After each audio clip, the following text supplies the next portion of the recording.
दोस्तों एक बार फिर से आप सभी का वेलकम करता हूं आपके अपने परिवार दीपक टेक्निकल अड्डा में। साथियों, आज के इस वीडियो में मैं आपको लाइव दिखाने वाला हूं जो आपके सिलेबस में इंपॉर्टेंट जो पार्ट्स है इंजन से संबंधित, उन सब पार्ट को मैं लाइव दिखाऊंगा और ये वीडियो आप सभी के लिए काफी इंपॉर्टेंट है और काफी मजेदार होने वाली है। दोस्तों इस वीडियो में जितने भी पार्ट्स हैं, जैसे कनेक्टिंग रोड है, ब्रेक सिस्टम हो गया, पिस्टन हो गया, बैटरी का जो कंप्लीट सिस्टम है, ठीक है, वो सब कुछ मैं डिस्कस करने वाला हूं इस वीडियो में। तो इस वीडियो को अंत तक देखना है और हर चीज को नोट करते हुए सीखते हुए चलना है। और दोस्तों एक इंपॉर्टेंट बात, आप काफी सपोर्ट कर रहे हैं मेरी वीडियो पे, आपको मेरी मेहनत पसंद भी आ रही है, लेकिन आप सब्सक्राइब नहीं कर रहे, आप लाइक नहीं कर रहे वीडियो को। देखिए, आपका लाइक और आपकी सब्सक्राइब हमें मोटिवेशन देता है ना, और उस मोटिवेशन से हम क्या अच्छे अच्छे कंटेंट आप लोगों के लिए लेकर आते हैं। पूरे दिन मेहनत करने के बाद एक वीडियो मैं अपलोड करता हूं, ठीक है, कोई भी कमी ना रहे, कोई भी ऐसी चीज जो इंपॉर्टेंट है आपके एग्जाम पॉइंट ऑफ व्यू से वो छूटे ना, ठीक है। तो इतनी मेहनत करने के बाद एक सब्सक्राइब तो बनता है। अगर अभी नहीं किया है तो जाके सबसे पहले सब्सक्राइब करो, ठीक है, और बेल आइकन पे प्रेस करो ताकि वीडियो का जो लेटेस्ट नोटिफिकेशन है आपको सबसे पहले मिले। इसके बाद आपका जो सिलेबस है उस सिलेबस के अकॉर्डिंग जो इंपॉर्टेंट जो नोट्स है, पीडीएफ है, और हर क्लास की जो पीडीएफ है वो टेलीग्राम चैनल पर मैंने अपलोड कर रखी है, तो जाके वहां पे एक बार पढ़ो और देखो, ठीक है। अगर आप रेगुलर इन चीजों करते हैं, प्रैक्टिस करते हैं बार बार, तो आपका एक भी क्वेश्चन एग्जाम में गलत नहीं होने वाला और यहाँ से बाहर नहीं जाएगा। सबसे पहली बात तो ये। दूसरी बात मेरे भाई, मैं आपके लिए दिलो जान से मेहनत कर रहा हूँ, शिद्दत से मेहनत कर रहा हूँ, तो आपको भी इसी शिद्दत के साथ में मेहनत करनी है, मन लगा के पढ़ाई करनी है, कोई कंजूसी नहीं करनी। ये लगभग जो 1.5 महीना अभी बचा हुआ है, ये 1.5 महीना ही आपकी जिंदगी को तय करेगा, है ना। ये 1.5 महीना ही तय करेगा कि आपको वर्दी मिलेगी या नहीं मिलेगी।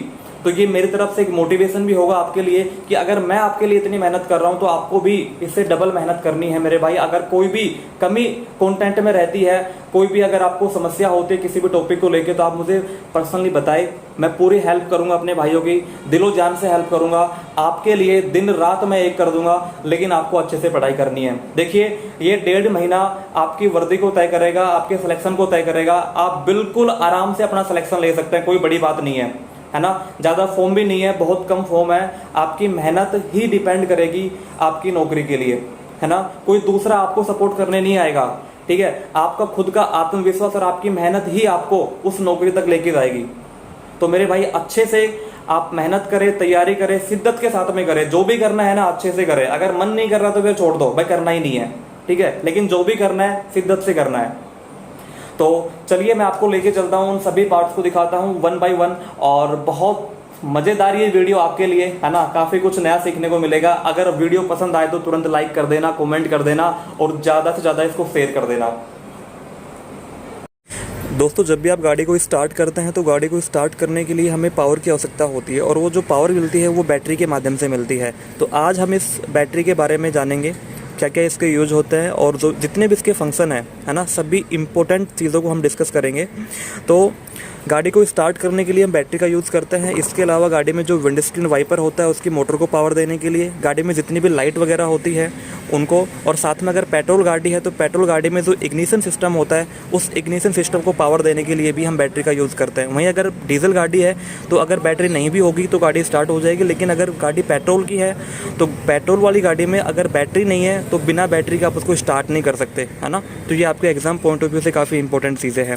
साथ ही ये जो बैटरी है ये बैटरी 12 या 24 वोल्ट की होती है, और गाड़ी में जो सामान्यतः बैटरी लगी होती है वो लेड एसिड बैटरियाँ होती है, ठीक है। और अभी तो आप ये बैटरी देख रहे हो, ये 12 वोल्ट की बैटरी है। आगे मैं आपको बताऊंगा कि 12 वोल्ट की बैटरी को चेक कैसे करते हैं ना, क्योंकि बैटरी जो होती है वो सेलों से मिलकर बनी होती है, 2 या 2 से अधिक सेलों से मिलकर बैटरी बनी होती है। साथ में देखिए, इस बैटरी को चार्ज करने के लिए गाड़ी में क्या होता है, गाड़ी में होता है डायनेमो। वो डायनेमो मैं आपको दिखाने वाला हूँ। ये जो आप देख रहे हैं यहाँ पर, है ना, ये डायनेमो लगा हुआ है, जो कि जैसे ही इंजन चलेगा तो ये डायनामो भी चलेगा, ठीक है। और साइड में डायनामो की पुली है जो कि फैन बेल्ट के ज़रिए जुड़ी होती है। जैसी गाड़ी चलती है डायनामो घूमता है और करंट प्रोड्यूस होता है और इससे बैटरी चार्ज होती है। 12 वोल्ट की बैटरी को चार्ज करने के लिए मेरे भाई 13.2 वोल्ट का करंट हमें चाहिए होता है। साथ में अगर कोई इलेक्ट्रिक गाड़ी है तो इलेक्ट्रिक गाड़ियों में लेड एसिड बैटरी का यूज़ ना होकर लिथियम आयन या लिथियम पॉलीमर बैटरी का उपयोग होता है। साथियों, अब मैं आपको बताने वाला हूं कि जो 12 वोल्ट की बैटरी होती है उसका पता कैसे करते हैं कि 12 वोल्ट की बैटरी है। दोस्तों आप यहाँ पर देखिए, ये जो आप बैटरी देख रहे हैं, इस बैटरी में यहाँ पे 6 सेल बने हुए हैं, 1 2 3 4 5 और 6। मेरे भाई प्रत्येक सेल 2 वोल्ट का होता है और 2 वोल्ट के हिसाब से ये 12 वोल्ट की बैटरी है। अगर कोई 24 वोल्ट की बैटरी है तो उसमें 12 सेल बने होंगे, तो 12 दूनी 24 वोल्ट हो जाएगी।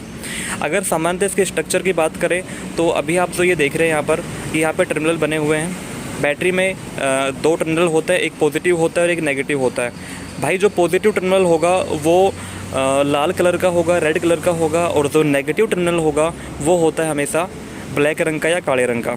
देखिए, जब भी आप कभी बैटरी को अपनी कार में लगाते हैं, है ना, तो लगाते वक्त हमेशा पॉजिटिव जो टर्मिनल है उसको पहले लगाएंगे। पॉजिटिव जो तार होता है आपका, जो रेड कलर का तार होता है, उस रेड कलर के तार को सबसे पहले लगाएंगे।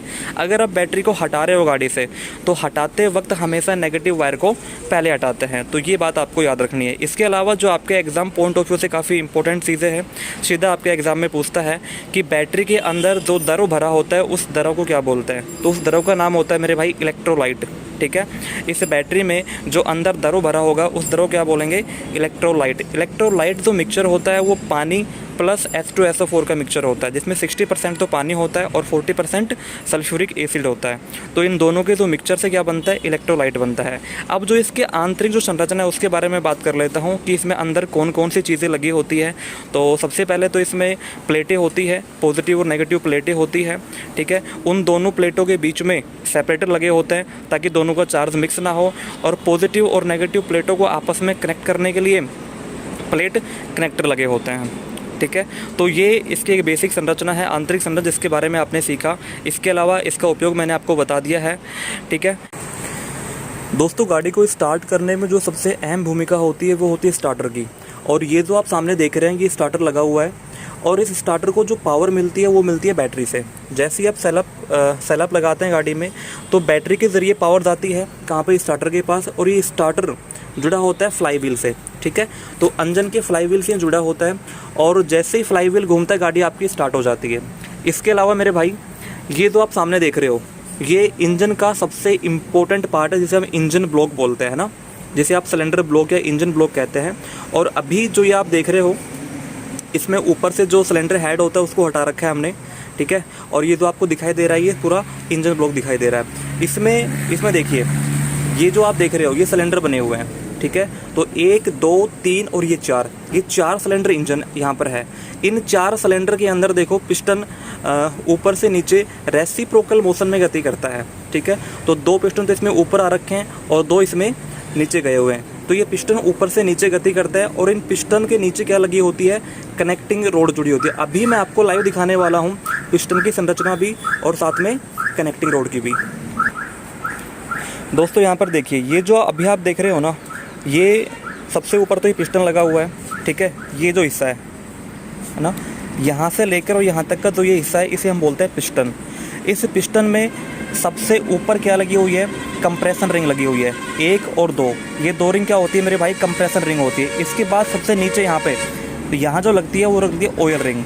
ठीक है, तो 1 2 और ये 3 रिंग पिस्टन में लगी होती है, और इसके अलावा इस पिस्टन से कनेक्टिंग रोड जुड़ी हुई है।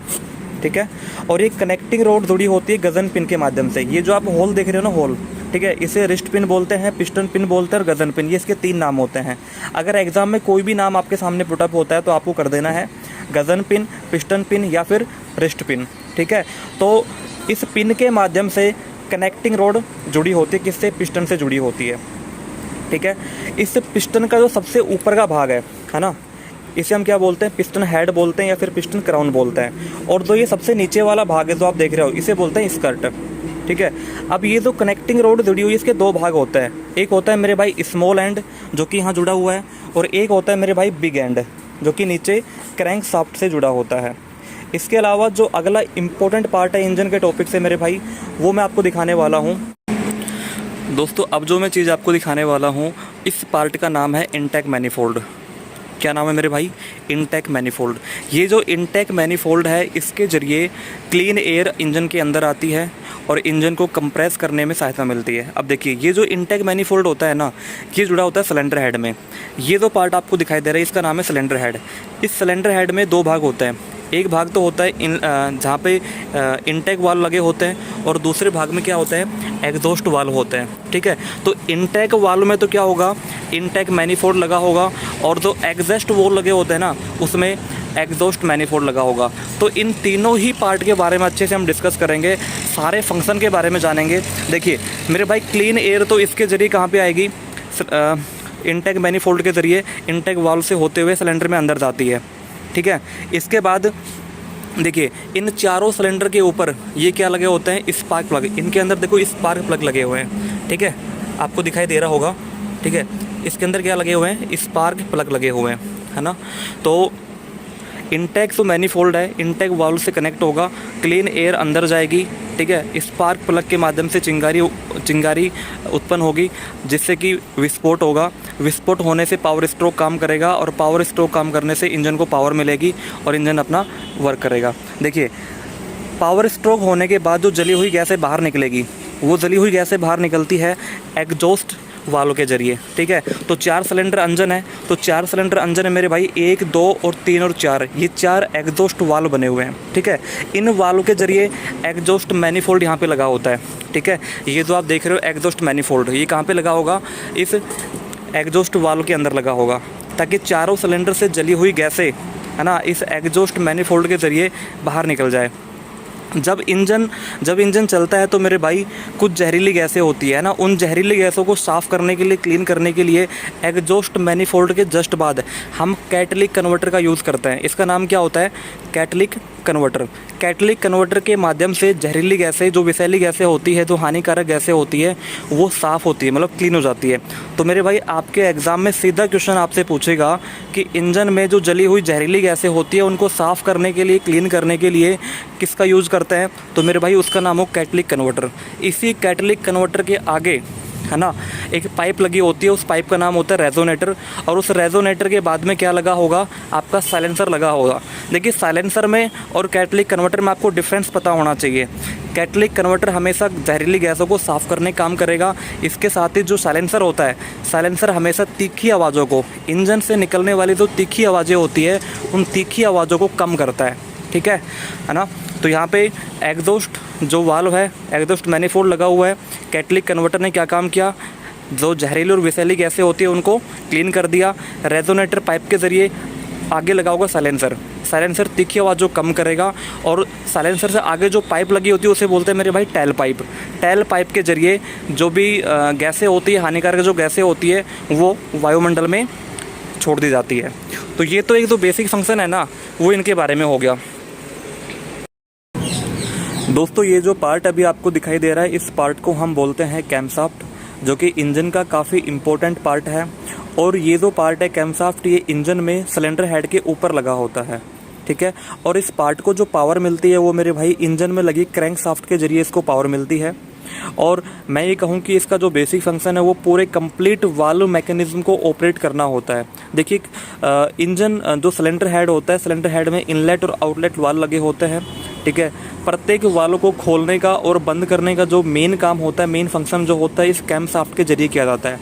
और इस कैमशाफ्ट के अंदर भी जो आप ये संरचना, उभरी हुई संरचना आप देख रहे हैं, इनको बोलते हैं लोब या फिर कैम। ठीक है, दोनों इसी के नाम होते हैं, लोब और कैम। तो इन कैम के ज़रिए वाल्व को खोला और बंद किया जाता है। दोस्तों टाइमिंग चेन भी इसी कैमशाफ्ट में लगी होती है, और इस कैमशाफ्ट के जरिए डिस्ट्रीब्यूटर, फ्यूल पंप और ऑयल पंप को ऑपरेट किया जाता है। तो दोस्तों ये इसका बेसिक फंक्शन है, जो कि आपके एग्जाम पॉइंट ऑफ व्यू से काफ़ी इंपॉर्टेंट है। सबसे इम्पोर्टेंट जो बात है जो क्वेश्चन में, जो कि एग्ज़ाम में पुटअप होने वाली है, वो ये है कि वाल्व को खोलने और बंद करने का जो मेन फंक्शन है वो कैम के ज़रिए होता है। कैम कहाँ होती है, कैमशाफ्ट के अंदर लगी होती है। ठीक है, और कैमशाफ्ट को जो पावर मिलती है वो मिलती है क्रैंकशाफ्ट के जरिए। दोस्तों गाड़ी में जो आप ये पार्ट देख रहे हैं, इस पार्ट का नाम है मास्टर सिलेंडर या फिर इसे बोलते हैं ब्रेक सिलेंडर। और मेरे भाई जब भी गाड़ी में ब्रेक सिस्टम की हम बात करेंगे तो आपको ये पता होना चाहिए कि गाड़ी में प्रयोग के आधार पर मुख्यतः 2 प्रकार के ब्रेक होते हैं। सबसे पहला ब्रेक तो वो होता है जिसे हम फुट ब्रेक या सर्विस ब्रेक बोलते हैं। सबसे ज़्यादा उपयोग में होने वाला या काम में आने वाला जो ब्रेक सिस्टम होता है वो होता है सर्विस ब्रेक या फुट ब्रेक। इसके बाद एक होता है एमरजेंसी ब्रेक। ठीक है, एमरजेंसी ब्रेक कौन सा होता है, तो हैंड ब्रेक बोलते हैं। ठीक है, हैंड ब्रेक को एमरजेंसी ब्रेक बोलते हैं, जिसको हाथ के माध्यम से ऑपरेट करता है। और मैं आपको ये बताना चाहता हूँ दोस्तों, जब भी अगर गाड़ी में ब्रेक सिस्टम अच्छे से वर्क ना करे, कोई भी दोष उत्पन्न हो जाए, तो सबसे पहले हम चेक करते हैं ब्रेक फ्लूइड को। इस डब्बी के अंदर ब्रेक ऑयल या ब्रेक फ्लूइड भरा होता है। अगर इसका लेवल कम हो जाए, कहीं से लीकेज हो जाए, तो आपका ब्रेक सिस्टम अच्छे से वर्क नहीं करेगा। और इस गाड़ी में जो ब्रेक सिस्टम यूज हो रखा है उसको मैं दिखाने वाला हूँ।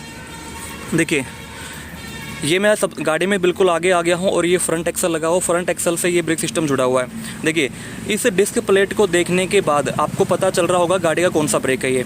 इस ब्रेक को बोलते हैं मेरे भाई डिस्क ब्रेक या हाइड्रोलिक ब्रेक। देखिए, आधुनिक गाड़ियों में मुख्यतः डिस्क ब्रेक और हाइड्रोलिक ब्रेक का ज़्यादा यूज होता है और कुछ इसके मुख्य पार्ट है तो मैं आपको बताना चाहता हूँ। सबसे पहले ये जो आप हिस्सा देख रहे हो, इस हिस्से को बोलते हैं ब्रेक असेंबली, ठीक है, या फिर इसे हम बोलते हैं कैलिपर असेंबली, ठीक है। टेक्निकल जो नाम होता है ये कैलिपर असेंबली होता है। इस कैलिपर असेंबली में ये जो पाइप आप देख रहे हो, ठीक है, इस पाइप को बोलते हैं हाइड्रोलिक ब्रेक होज। क्या बोलते हैं? हाइड्रोलिक ब्रेक होज, जो कि सीधी जुड़ी होती है आपके मास्टर सिलेंडर से या ब्रेक सिलेंडर से, ठीक है। इस कैलिपर असेंबली में ये जो आप अंदर देख रहे हो ना ये, ठीक है, ये जो हिस्सा इसे हम बोलते हैं डिस्क पैड या ब्रेक शू बोलते हैं, ठीक है। और ये जो हिस्सा होता है, ये जो प्लेट है, इसे हम बोलते हैं डिस्क प्लेट। दोस्तों, जैसे ही हम ब्रेक पेडल को प्रेस करते हैं तो प्रेस करने के बाद क्या होता है कि ये जो ब्रेक शू लगे हुए हैं, है ना, एक हाइड्रोलिक प्रेशर के दबाव से ये ब्रेक शू इस डिस्क प्लेट पर चिपक जाते हैं और जिससे पहिया जाम हो जाता है। और इसको वापस से रिलीज़ करने के लिए इसमें एक स्प्रिंग लगी होती है, स्प्रिंग मैकेनिज्म होता है, जिसकी सहायता से क्या होता है कि डिस्क प्लेट और ब्रेक शू का संबंध उस रिलीज स्प्रिंग के माध्यम से हट जाता है और पहिया दोबारा से घूमने लगता है। इसके बाद देखो, मैं आपको दिखाना चाहता हूँ इंजन में कुछ और भी इंपॉर्टेंट चीज़ें होती हैं। जैसे अगर इंजन में हमें ऑयल को डालना हो, है ना, ऑयल डालने के लिए यहाँ पर ये कैप लगी हुई, इस कैप को खोल के हम इंजन ऑयल डाल सकते हैं। दोस्तों, इंजन का जो ऑयल है वो उसकी जो ग्रेड होती है ना, वो हर कंपनी के अकॉर्डिंग अलग अलग होती है ना। अगर किसी महिंद्रा कंपनी का इंजन है तो उसकी ग्रेड अलग होगी, अगर टोयोटा का है तो उसकी अलग होगी। तो हम पार्टिकुलर किसी एक ग्रेड का ऑयल नहीं डाल सकते, है ना। तो उसके मैनुअल के अकॉर्डिंग, जो गाड़ी का मैनुअल होता है, उस मैनुअल के अकॉर्डिंग हमें इंजन ऑयल को यहाँ पे डालना होता है, ठीक है, उसी ग्रेड का और उसी लेवल का। देखिए, इंजन में ऑयल को चेक करने के लिए, ऑयल का लेवल चेक करने के लिए यहाँ पे डिपस्टिक लगी होती है। इस डिपस्टिक के माध्यम से हम इंजन का ऑयल का लेवल चेक कर सकते हैं। अगर ऑयल का लेवल कम है तो हमें गाड़ी में ऑयल कराना पड़ेगा, ठीक है, और अगर ऑयल ठीक है तो हम यहाँ से चेक कर सकते हैं। इसके अलावा दोस्तों, गाड़ी में और बहुत सारे पार्ट हैं जो कि एक वीडियो में कवर नहीं हो पाएंगे, वीडियो काफ़ी लंबी हो जाएगी। तो इसका जो अगला पार्ट है बहुत जल्दी हम यहाँ पे रिलीज़ करने वाले हैं। और आई होप कि जानकारी आपको अच्छी लगी होगी, पसंद आई होगी। तो चैनल पर बने रहिए और अच्छे से पढ़ाई कीजिए, मेहनत कीजिए, श्योर आपका सिलेक्शन होगा। और जो चीज़ें मैं यहाँ पे कराने वाला हूँ उन चीज़ों को आप बार बार देखिए और प्रैक्टिस कीजिए उनकी।